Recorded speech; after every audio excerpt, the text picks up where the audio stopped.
أعوذ بالله من الشيطان الرجيم بسم الله الرحمن الرحيم الحمد لله رب العالمين والصلاة والسلام على سيدنا محمد وعلى آله وأصحابه أجمعين وأشهد أن لا إله إلا الله وأشهد أن محمدا عبده ورسول الله صلى الله عليه وآله وسلم تسليما كثيرا كثيرا.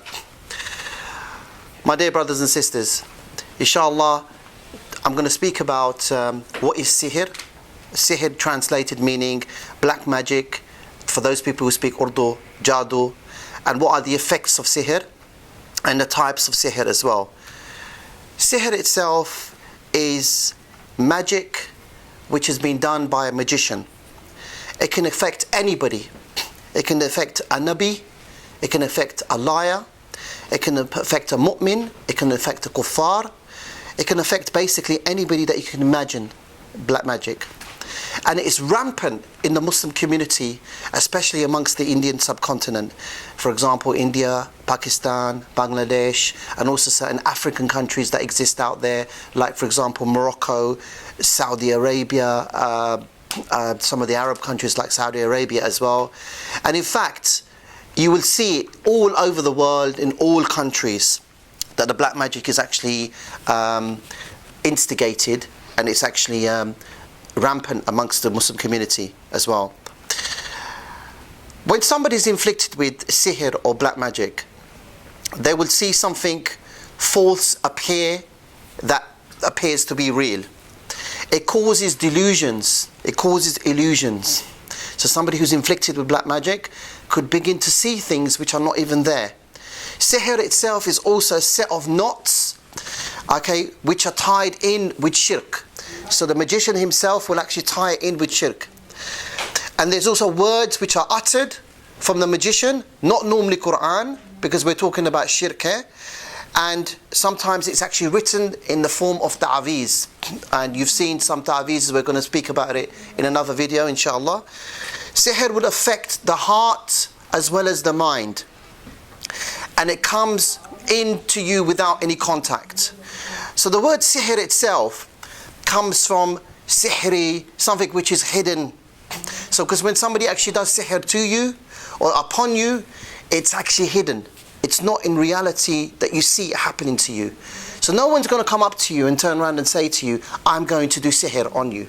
That's not the reality. That's not how it works. They will always do it behind your back.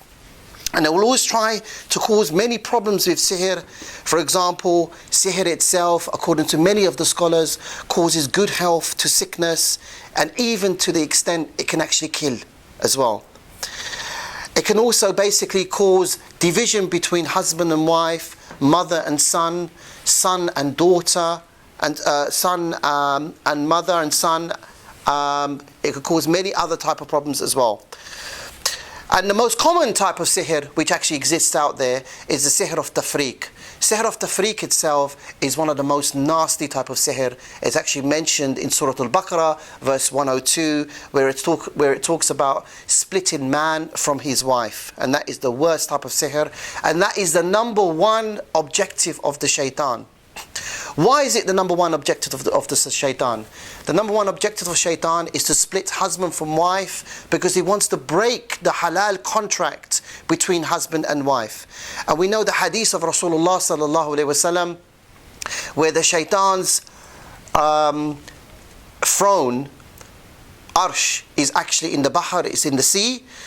And what happens is the shayateen gather in front of Iblis, and Iblis will ask them, what did you do for me today?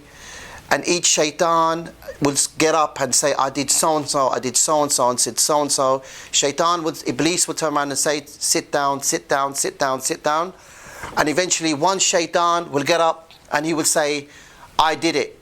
I split husband from wife, and I did it on an irrevocable basis, meaning husband himself gave talaq to his wife. Shaitan would say, Iblis would say, come here, sit next to me and take my throne, because you have doing something which is very good for me. And there are many different types of sihr. And the types of sihr, you are going to be shocked in relation to the types of sihr that exist. For example, sihr of separation between husband and wife, between mother and daughter, between mother and son, between two business partners, This is the type of sihr that we're talking about, the black magic we are talking about. And it has catastrophic issues when we talk about sihr. It can cause madness. It can cause you to have bad dreams. It can cause you to not have any children. It can stop you having copulation with your wife. It can cause lust. It can stop you from actually even getting married. All this will only happen biiznillah, by the permission of Allah subhanahu wa ta'ala. And one of the main reasons why people actually do sihr, black magic, is jealousy. That is one of the main reasons why people do sihr. Jealousy itself, somebody could have a happy marriage, somebody's jealous about this marriage, and they want to basically cause this marriage to completely split up, completely break up. Somebody's, for example, got a good relationship with his business partner, and he wants to break up the business and make sure the business itself goes on a downfall. And these are the results in relation to sihr. And this is why Rasulullah sallallahu alaihi wasallam, when he specifically spoke about jealousy, he says, beware of jealousy. Jealousy itself will eat your good deeds like fire eats wood. Now sihr itself, how does it work? What is the chain? How does sihr work?